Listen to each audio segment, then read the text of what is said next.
does it impact any other aspect of your food system? We need ethanol 20% blending. It's okay as long as it's molasses and sugar cane. But when you get into grains, does it impact your food security? Does it impact your nutritional security? You say you're such a large country and you're not able to handle this. You can send rockets to space, but you're not able to handle. As a progressing country which talks about being the third largest economy or the second largest economy in the world, we cannot have the number of undernutritious people in the country or stunted and underweight children in the country. That's a shame.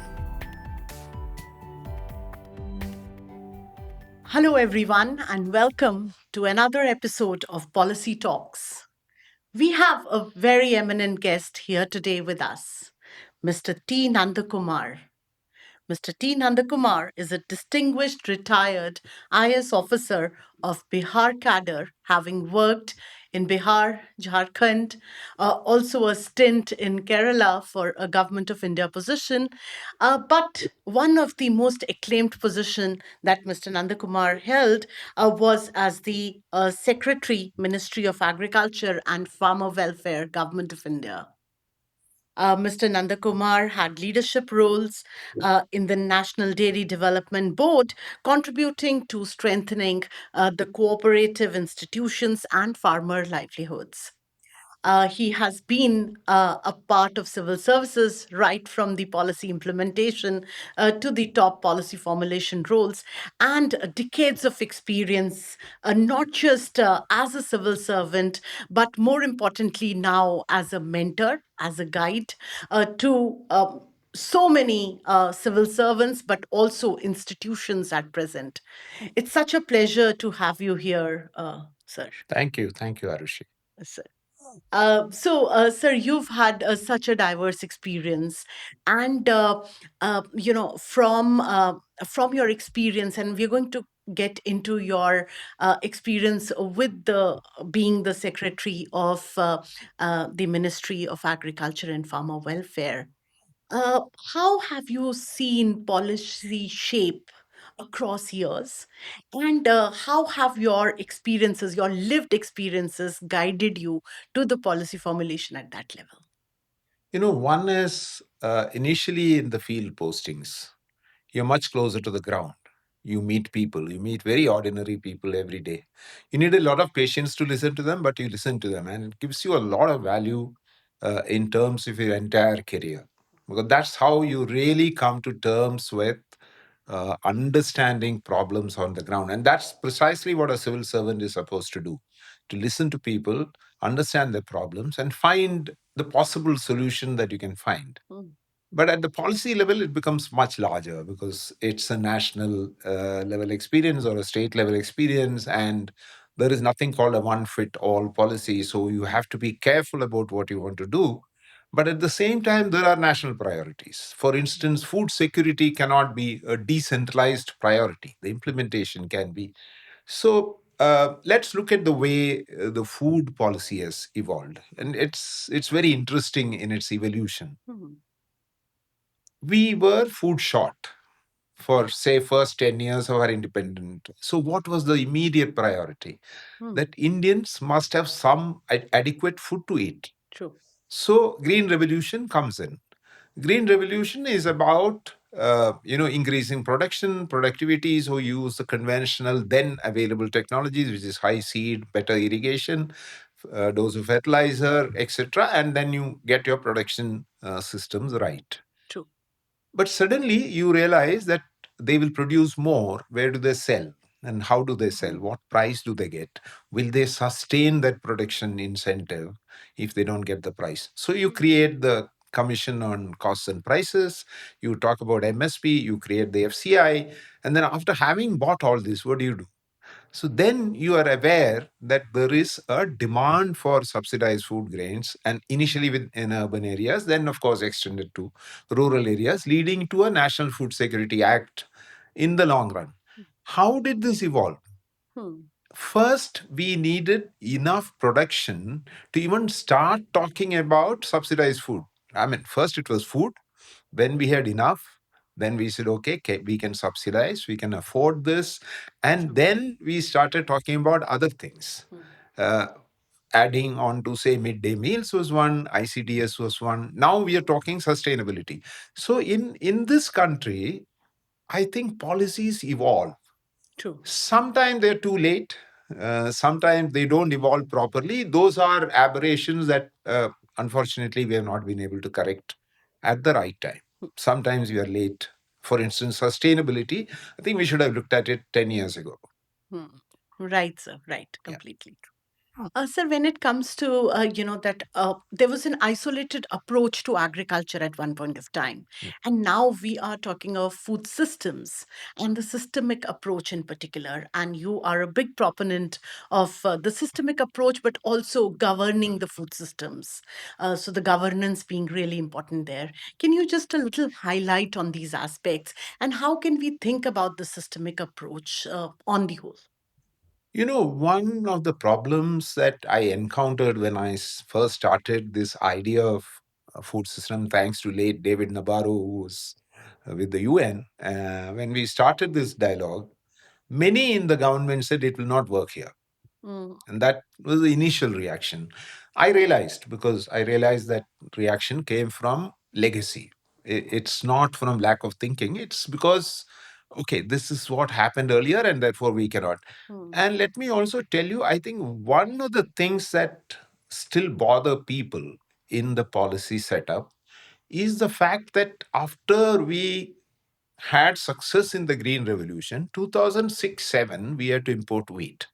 2008 was a global food crisis. 2009 was a big drought. I think if you put these 4 years together, the fear was not misplaced. Can we afford anything that could threaten our food security globally, nationally?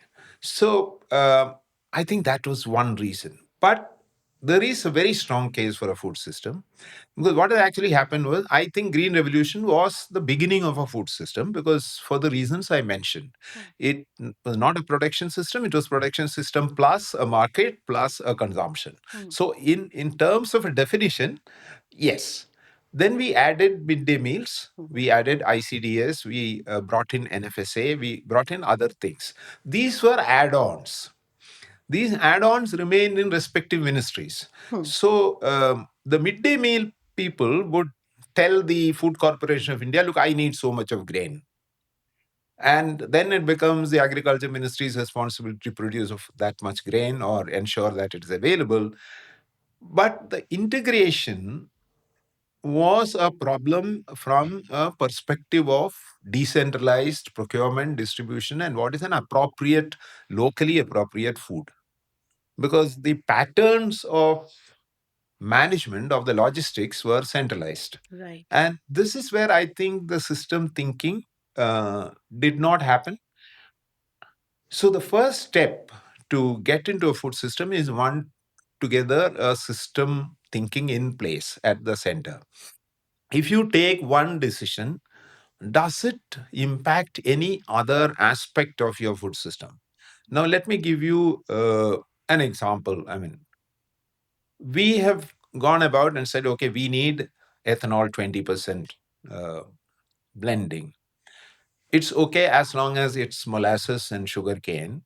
But when you get into grains, True. does it impact your food security? Does it impact your nutritional security? Where is the land that is going to come? For us, I think the net sown area is going to remain that, probably less.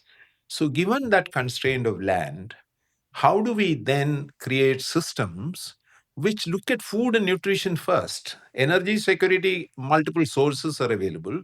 So I would argue that lack of system thinking can lead to this kind of linear decisions, which can then impact what you're doing. Now, Orissa, another classic example, very good success story on millets, exceptionally well delivered, well designed program.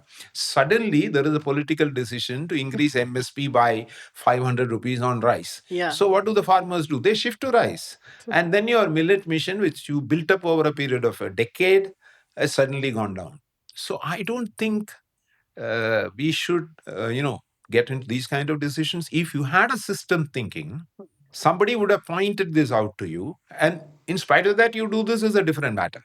But at least not being aware is not something I would be very happy with. So I think we should move to a food system thinking, and I would put three or four pillars there. Right. One is the farmers need to have economic gains. They need to make some money and make it a preferred livelihood option than a default option. The second is we must take care of hunger and nutrition, which is primarily what the food system is supposed to deliver. I mean, nutritious food for people. And then sustainability is something that we cannot ignore at this point in time. And the fourth, I think what we have to do is to look at regionally or locally relevant options of both agriculture and food systems. Wow. Yeah. Thank you, sir. This is really insightful. Having been worked with institutions, NTTP and others, I do understand that there's a very important role that these institutions play. And right now, we've also seen institutions who've been doing really well over time. But there have been institutions where we've seen a lot of deterioration happening. And there is a need that we feel for reimagining some of these institutions. What is your take on it? And what is the role these institutions can play in effective governance? One is that I think we have not really understood the value of institutions in good governance. We have them, therefore, we have been lucky that some of them functioned well and therefore it did deliver. But I think institutions need a much more central role in governance. And nurturing good institutions takes time. Destroying them is very easy. Uh, Institutions go down for multiple reasons. Uh, One could be a technology obsolescence, that you're not keeping updated with things that are happening around you, so it doesn't work. Second is that the stakeholders are not getting the response that it requires from the institution. Now, typically, let's look at the agricultural extension system in this country. It's driven by rice, wheat, and things like that. Yeah. But what does a farmer who has to do potato or tomato or onion, where does he go to? Hmm. Now we will say, okay, there is a horticulture department. Now there is another kind of set of people who are supposed to answer your questions. I don't think you should make a farmer go to 10 different places to ask questions on, okay, you are the wheat expert, you are the bindi expert, you are the dairy expert, you are the fisheries expert. I think that's a problem. So I think one is that how do we redesign institutions to deliver what is critical to you? Now, you look at NDDB or Amul or Mother Dairy as an institutional thing. How does it work?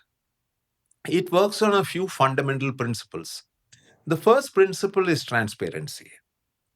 Now, the milk, the person who brings the milk to the primary society, it is weighed, the fat SNF is measured, and the price is automatically calculated. It's so if you add water, you'll get a lower price. There's no way you will. The second is that all accounts discussions take place at the primary, at the federation, and also at the higher federation level. So there's a financial transparency in the whole system. So he understands why I'm getting 40 rupees or why I'm getting 41 rupees. And then there is institutional support. What does a farmer look for? And typically in veterinary, the extension support and the veterinary doctors' services are a difficult proposition within the country. Because typically, if you fall ill, you can go to a PHC. But what do you do if your cow falls sick? You can't bring it. So the doctor has to go there. And the time is critical. So institutions like Amul have taken on that service burden, that my member will get a veterinary service within a defined period of time. Of course, it comes with a cost. And then input management, like cattle feeds or whatever. But the most important part is that the dairy system doesn't refuse milk from any farmer. The very many years where these organizations have struggled with surpluses, they have stocks of milk powder, they don't know what to do, but you take the loss and insulate the farmer. Maybe you give him a little less, but doesn't matter, but you insulate him. Because if you reject, suppose he brings 5 liters and say, I'll take only two, what does he do with the three? True. And that is a big question. So the consistency of your engagement with the farmer is extremely important. And the last point, which is something that people don't realize, is keep the consumer happy. Now, you can be a very farmer centric organization and say, I'll sell milk at 100 rupees. Then there will be consumer resistance. So, Dr. Kurian always used to say, don't push the price that far that the consumer will stop buying. Yeah, true. And the consumer trust is also extremely important, that what he is buying is of quality. Price, of course, it's a variable factor. Right. So institutions have to work taking all stakeholders into consideration. And I would think three things: transparency, technology, and trust. Wow, the three T's. Right. We're talking about dairy as a sector, and cooperatives have really worked well in this particular sector. And right now, we see a lot of impetus on cooperatives in the country. What do other sectors have as learnings from the dairy sector in particular? And if you can talk about how a cooperative could be successful, and are there any challenges that they should be kind of cognizant about? I think that reflection would be really helpful to the audience. I mean, having said that dairy is successful not across India, it failed in some key states. Uh-huh. Uh, Yes. some major states it failed. And that's largely because I think they missed out on the three fundamental principles, and there was a certain amount of elite capture, call it political capture if you will. But I think so. If you lose the confidence of the farmer, you're gone. True. Like there is no compulsion on any farmer who is pouring milk into the Amul system or the Nandini system or any of the other successful cooperatives that he should. But he does voluntarily. The only compulsion is that you should pour some 200 liters per year or something to get elected to a board of directors position. But that's more like, so why does he come there? Is because he realizes there is value in being attached to your organization.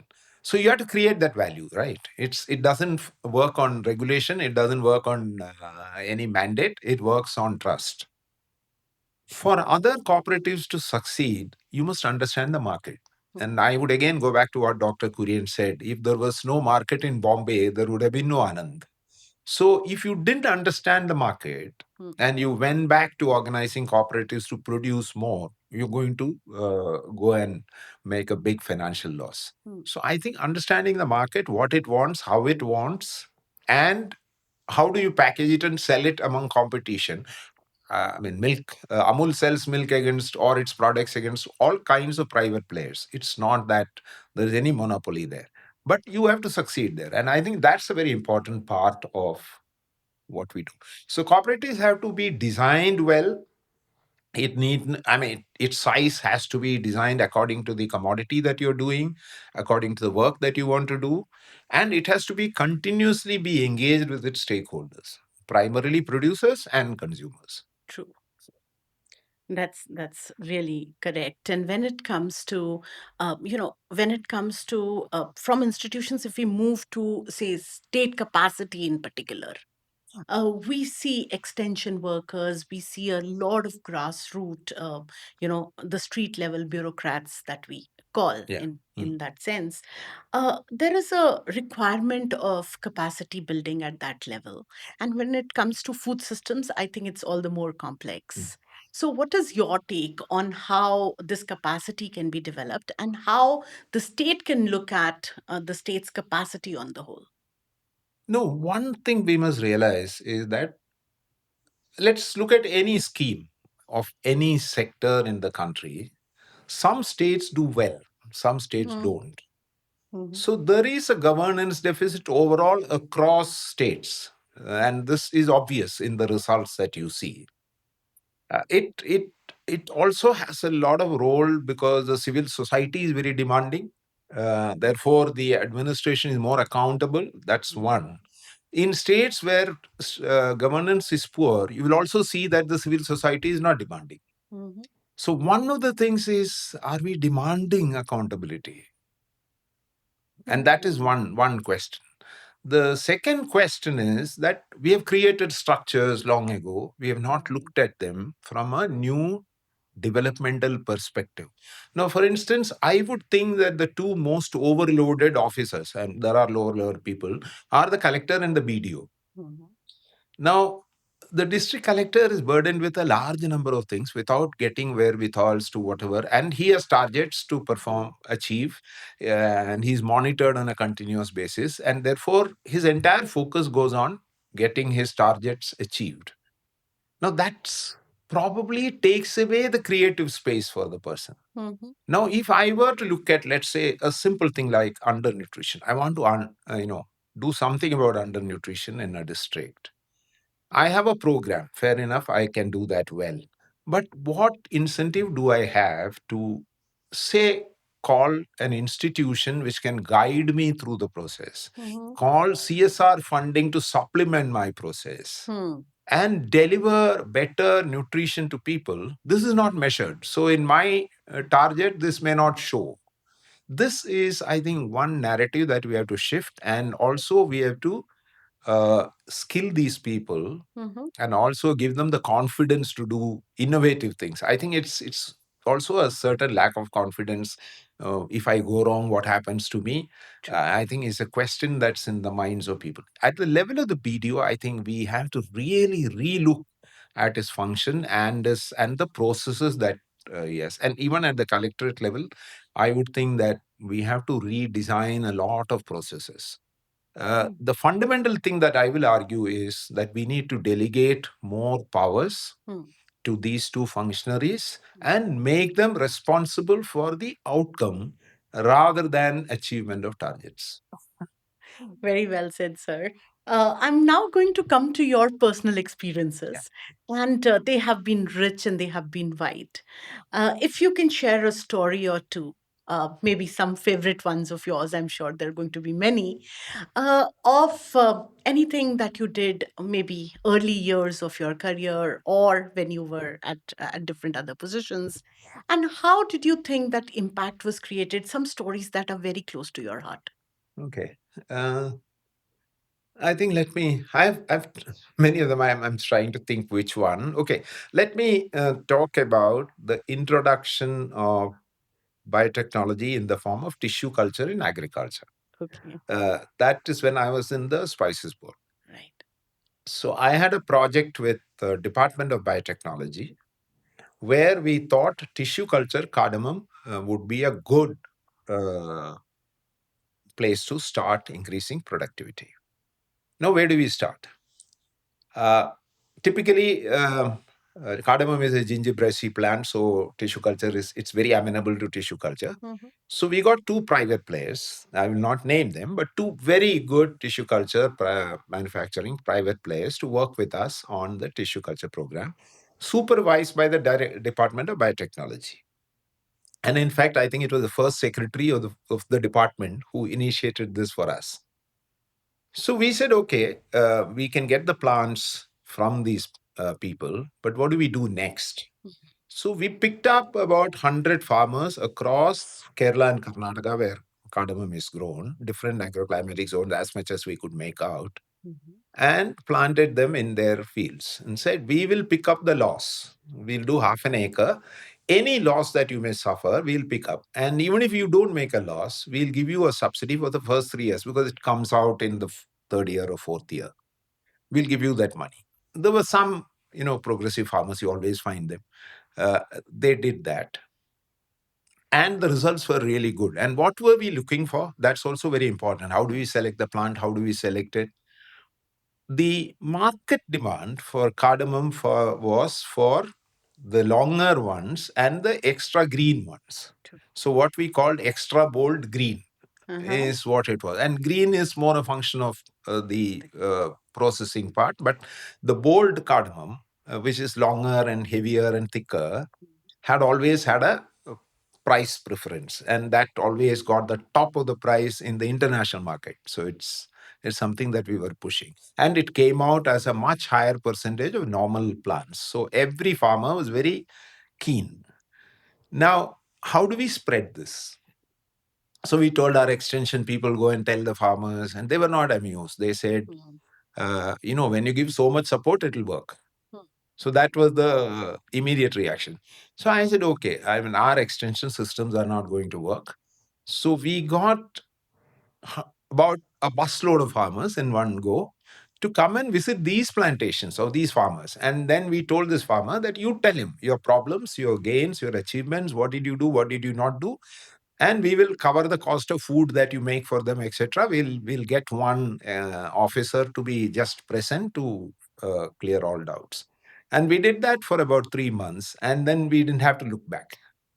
Oh, wow. So we realized that a farmer to farmer conversation has much more value than an extension officer to farmer. Mm, mm. No, that's really valuable. Thank you for that insight.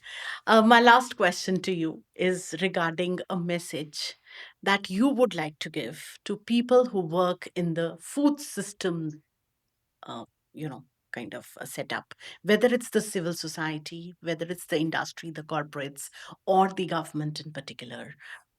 What is your message to all of them, and how can this entire approach, the systemic approach, can be taken forward? No, I see this big danger from the weather, the ecology. I mean, we are losing water, we are losing soil, we are losing many things. And the old green revolution methodology is not going to take us too far. It may be still work in a few places, etc. The other thing, I think, as a progressing country which talks about being the third largest economy or the second largest economy in the world, we cannot have the number of undernutritious people in the country, or stunted and underweight children in the country. That's a shame. Therefore, I think whosoever it is, whether it's, and it's not just the government's call. I think it's a call for everybody, whether it's you are in the center, the state, the panchayat, in politics, in civil society, in business, wherever, to see that our country stands up before the world Mm. as hunger free and with nutritious children who have a future. And this has been my biggest uh, point of pain in international meetings. Go to FAO, you go to wherever, you say you are such a large country and you're not able to handle this. You can send rockets to space, but you're not able to handle this. I think this is something that we should take as a I would say the whole of government and The the whole of biggest society. challenge in Yeah, that the way. whole of Yeah. government and the whole of society has to address Like a this. mission mode. Absolutely. Right. Thank you so much, sir, for Thank all you. those lovely insights. It was a pleasure hosting you at the Policy Talks. And thank you for Thank being you. a part of all that we do at the Bharti Institute as our advisory council member. Thank you. Thank you. Thank you.